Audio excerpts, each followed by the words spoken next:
Actually माझं HbA1c 7.5 7.9 असं येत होतं मॅम. पण ओके. आपले जे मॅजिक ज्यूस, म्हणजे मी मॅजिक ज्यूस म्हणते, माझ्यासाठी मॅजिक ज्यूस आहे detox tea and detox juice.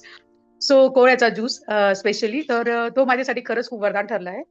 तर सगळं करत गेली आता माझं HbA1c आहे मॅम 5.8. आणि हो, माझं वेट म्हणजे खाऊन पिऊन सगळं माझं व्यवस्थित मी फॅट लॉस केला आहे मॅम, जवळजवळ 15 kg. मी 4 महिने झाले योगा वर्ग करत आहे. त्या 2 महिन्यानंतर माझं आज 8 किलो वजन पूर्णपणे कमी झालंय आणि रेग्युलर सूर्यनमस्कार केल्यामुळं ऍट द एंड खूप छान वाटतं. पूर्ण दिवस एनर्जेटिक असतो माझा आणि स्किन खूप छान ग्लो करते संध्याकाळची आणि ब्लश पण येतो स्किनवर. आधी मी जिम करत होते, पण जिमपेक्षा जास्त बेनिफिट्स मला यात जाणवतात आहे. मी जुलैपासून हा योग साधना करते आणि तेव्हापासून माझ्यात इतके बदल झालेत की मी एनर्जेटिक झालेली आहे जास्त. आळस जो आहे तो कमी झालाय. मला थायरॉइड आहे. थायरॉइडमध्ये पण माझं कमी होत चाललंय आता थायरॉइड. खूप सकाळी-सकाळी खूप शिंका यायच्या. तो सुद्धा माझा खूप म्हणजे बऱ्यापैकी कमीच झालेला आहे.